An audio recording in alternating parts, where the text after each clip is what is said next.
Welcome back to Single Parent Success Stories. Today I'm excited to introduce you to Gena Frangina, a single mom of a beautiful 10-month-old son, an IT professional, life coach, and hypnotherapist. Gina's journey into single parenthood has not been easy. She navigated financial abuse, housing uncertainty, and stigma that so many single parents face. But through it all, she found ways to build resilience, balance motherhood with her growing coaching practice, and parent from a place of calm. In this conversation, Gina opens up about her struggles and her strengths, the tools that have helped her reduce stress, and how she is transforming her challenges into a mission to help others avoid burnout and reclaim their well being. Her story is such a powerful reminder that even in the hardest seasons, it's possible to rebuild, thrive, and create a brighter future. Welcome to Single Parent Success Stories, a podcast designed to inspire single parents. Here you'll find resources from self-care to finances to parenting and everything in between. Discover what it takes to thrive. Let the stories inspire you to what is possible.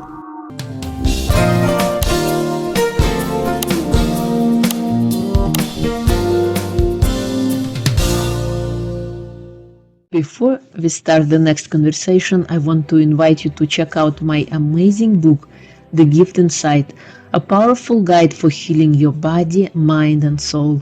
Reclaim your strengths and awaken your true potential. Whether you are navigating heartbreak or simply seeking deeper fulfillment, this book offers the tools to turn your struggles into triumphs. It is time to unlock the gift within you. Available now on Amazon, or you can check it out on my website www.irinashehovsov.com. So please share with us your story. How did you become a single parent? Now, officially, I have been a single parent for roughly a week or a bit more. But looking back into that relationship, I think I have been a single parent through all of it and dragging along the partner who was more like as a second child, really. So now that is over, I actually feel good, you know. What they say, some people come to your life for a reason, for a season, and for a lifetime. It started so well. And so I was thinking it's going to be a lifetime.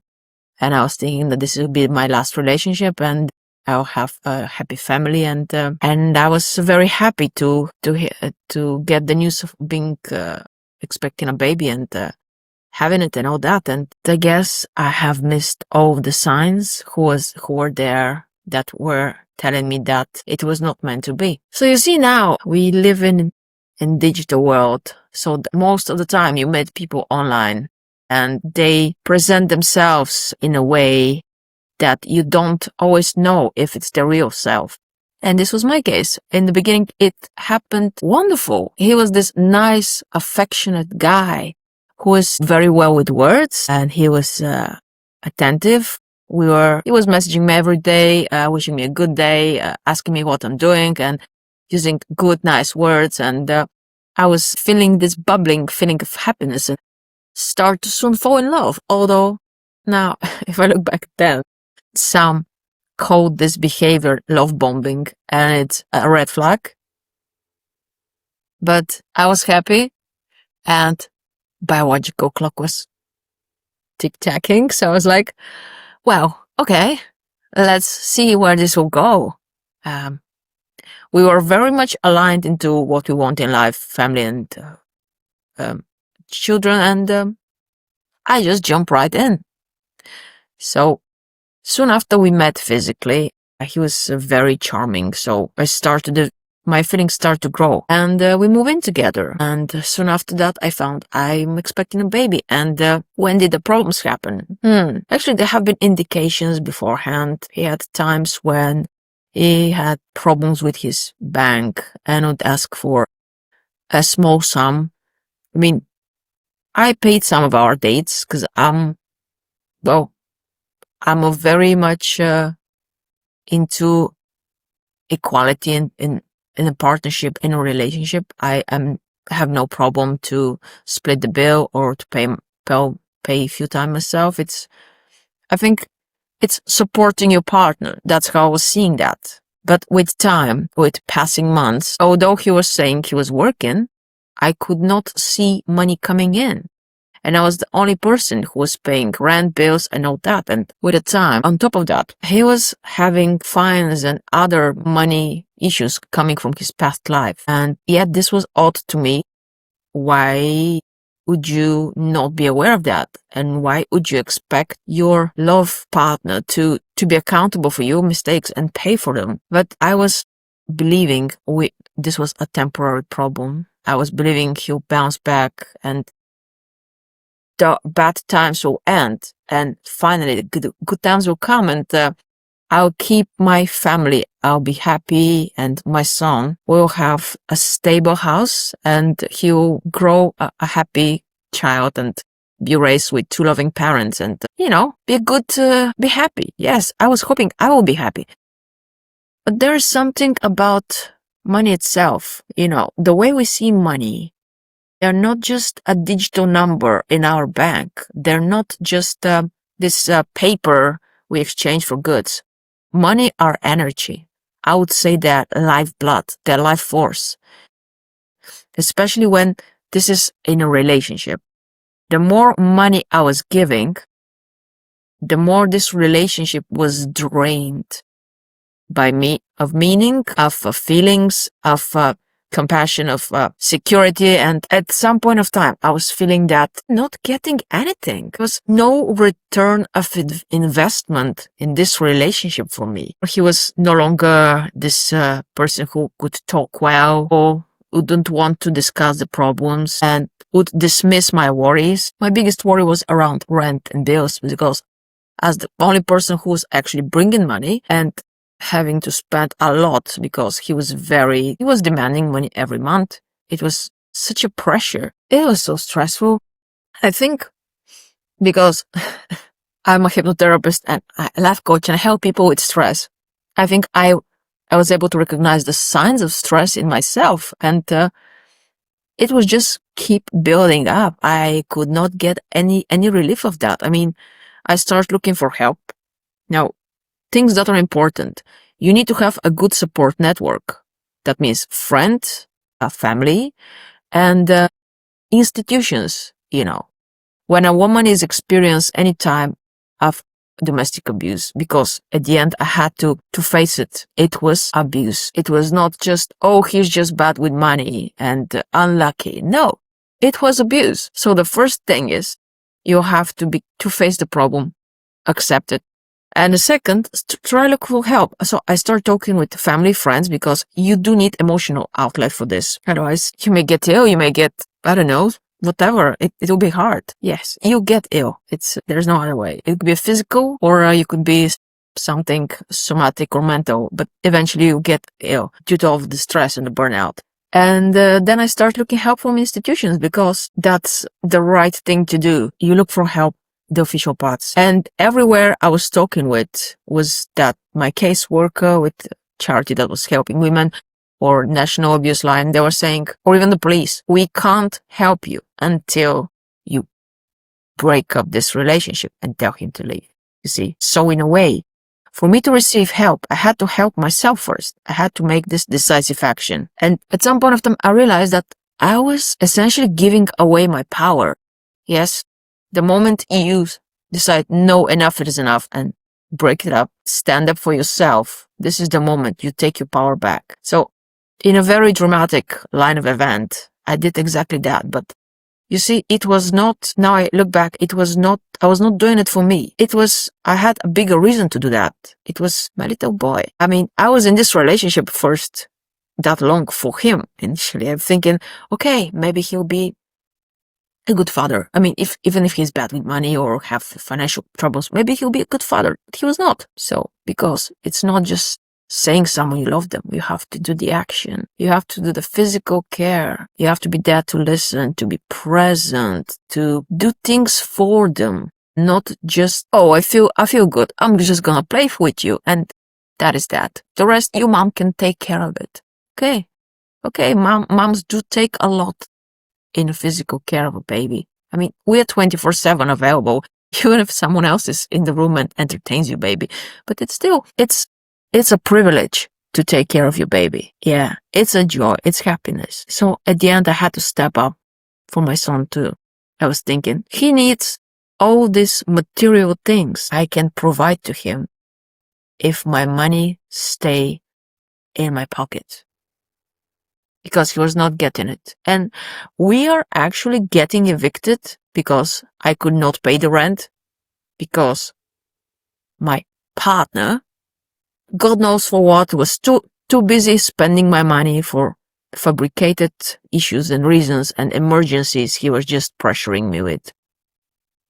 So at the end, I stand up for my son because I want him to have a good life, and I want him to have a good example of what a man should be and how you should treat your family. And that is that. I could tell you, since that moment and after a few more days, I have been feeling such a profound feeling of peace and calmness, like deep inside my bones and in my body, that it's unbelievable. It's such a change, you know? It's amazing. Yeah, no type of meditation or relaxation or yoga could give me this feeling. It's amazing. I feel great. Yeah, should have done it sooner. You've been so open about recovering from financial abuse while raising a baby. How did that experience shape your perspective on resilience and self-worth? And what helped you start rebuilding? Most important thing is my job. It has always been, well, since I was little, I had instilled in me by my parents the importance of good education and the importance of working hard and getting to a good well-paid job, and just being able to support yourself, stand on your own 2 feet by yourself. And this has helped me a lot, because now that I don't have to split my income, all this comes to us.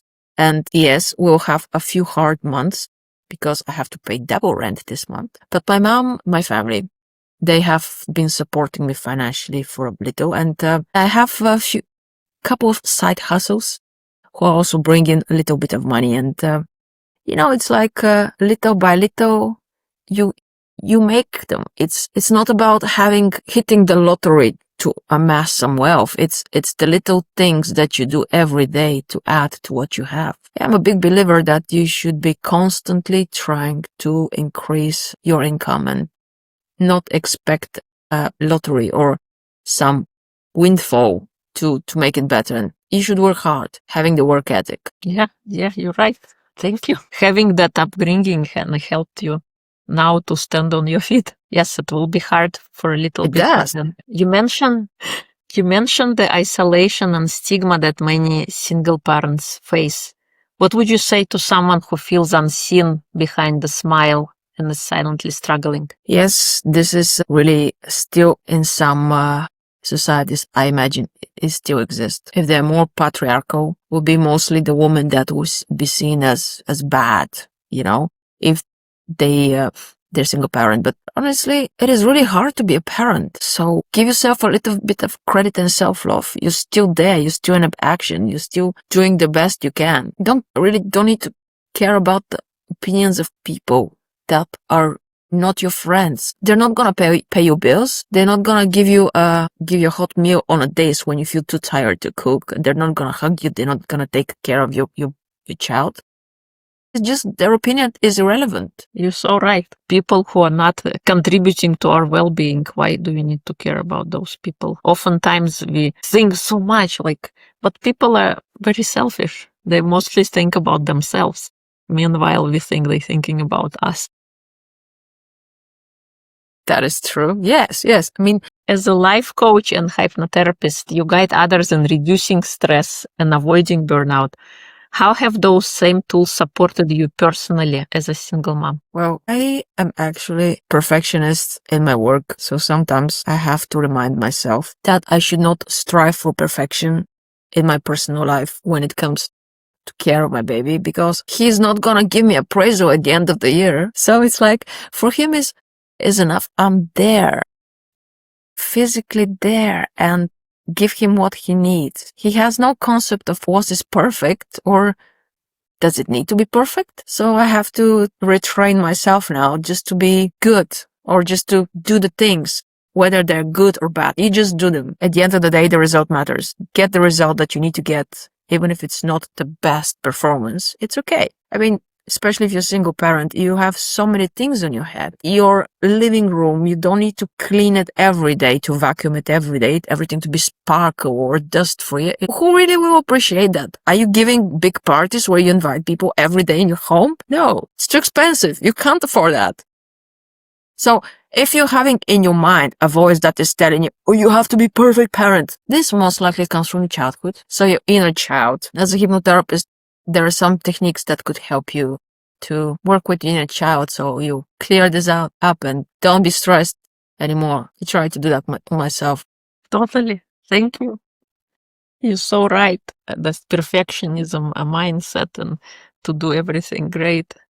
Sometimes we're limiting ourselves when we do that. We put so much unnecessary pressure that nobody in the end of the day is going to appreciate, because we are our own worst judge, our own worst executioner. We will do something, then we'll judge ourselves for it, how badly we did.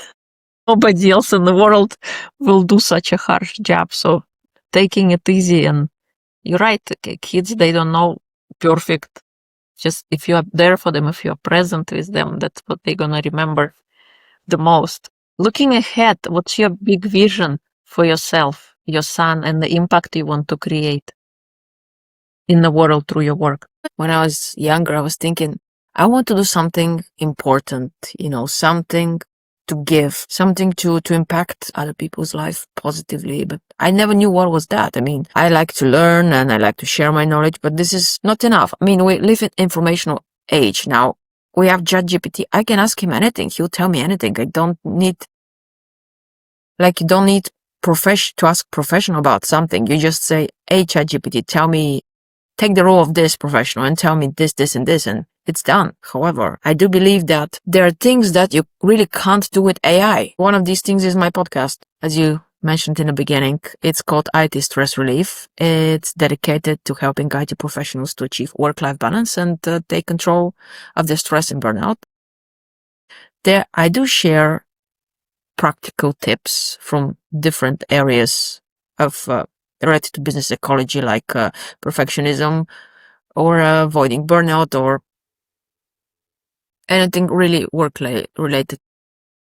How important it is to have boundaries or to be able to present yourself the best way, be assertive, as long as deriving from my other educations, helping with practical things about burnout and breathing. And I have interviews with specialists who also advise on that. This live interviews with people, you can't really make it with AI. It's all this human communication, the human experience. It's not possible. I enjoy myself recording these episodes, and I do hope my listeners also like them and learn something new. And I'm always open for new perspectives and new guests that will bring more value to the listeners and to me. Now, when it comes to what's great ahead, well, I'm a speaker to this prompt engineering conference that is landing in London on 16th of October, straight in Canary Wharf. And it will be amazing. My talk is again around this, but using ChatGPT with a specific way to prompt in order to help you to be calmer and experience less stress. Now, it will not replace good advice or a coaching session or hypnotherapy session, but I think will be a good help for people who need immediate relief and just want to work on themselves instead of, or as a part of working with a coach. I'm really excited because this will be my first official speech related to stress and the podcast, and I think I'll rewrite my speech so many times that in the end I'll be wanting to say so many things. I saying that I'm open to be a speaker for any relevant events that anyone would like to hire me or just to contribute whatever in the local community. I believe sharing your knowledge, it's just a reward by itself. So I'm open to helping, whether that's related to my skills. When it comes to personal life, well, old boy to take care of now. And my birthday is very soon, so I'm very excited. We're gonna celebrate it with him and with all the friends we have created during this time. I've been living in where I'm living now, and all of them have helped me in some way.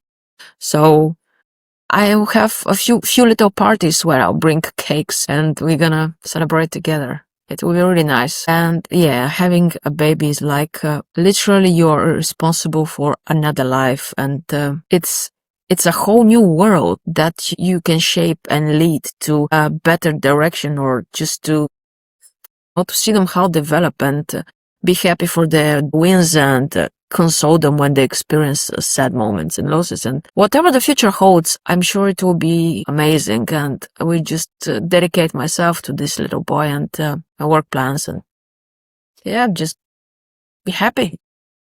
What's one unexpected thing you learned after becoming a mom about your being a mom? I never thought I have mother's instinct, because I do have nephews, okay, and I like spending time with them, but the feeling of having a child is so much more deep, and you feel such a love that cannot compare to anything in the world, and it's just seeing his little face makes me so happy. What do you think is the most important trait to instill in a child? Well, I don't think it's just one, but I'm like on the cross between love to learn and accountability, or being responsible for his actions. And resilience is also important. I mean, we live in a world where everything is like in our reach, and this instant gratification and the fear of missing out are predominant way people react. And having the resilience when things will not come your way, or you meet dissatisfaction is very important. Yeah, you're right. Thank you. What is your superpower if you had to pick one? I have this ability, no matter what happened, always to be able to bounce back, reinvent myself again, and raise up like a phoenix from the ashes. I don't know how you call that. I think that's awesome, because the only thing constant in life is change. And the sooner we accept that, the easier it will be to move forward.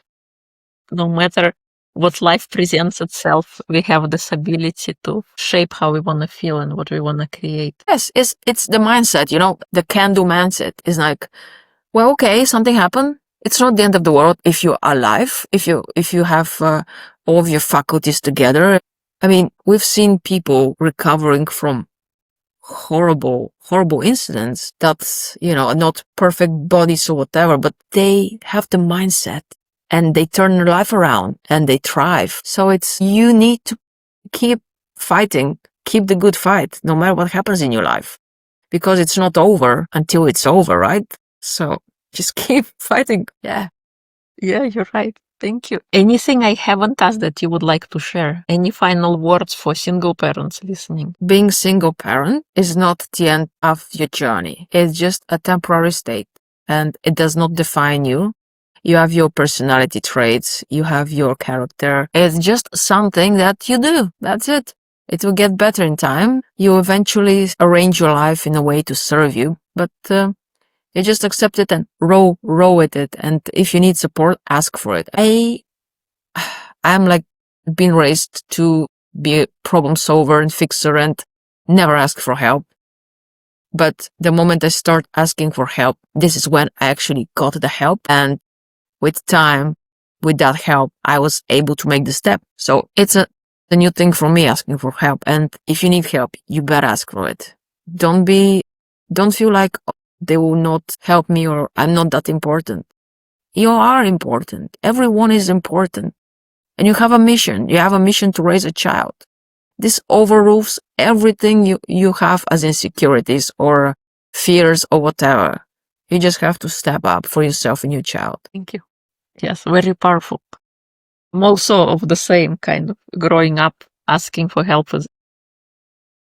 I was always on the giving end of the help, not on the receiving end. And it's such a shift when we go on the crossover on this other side, that asking for help is not weak. We're actually giving the other person an ability to give something to us that we couldn't get ourselves, or maybe we're in a different way, and it's a great skill to have. If people would like to connect and learn more about you, where would they go? Pretty easy to find. You can search for my name in Facebook, Instagram. Well, I have Twitter too, but I'm not much there because people just throw. Yeah, the podcast too. It is stress relief. We are on Apple, Amazon Music, and Spotify, whichever you like. And maybe I'll launch a TikTok soon because everyone is having TikTok these days. Who knows? Awesome. Thank you. Thank you so much. It's been a pleasure to have you. Thank you. It was real fun to talk with you today.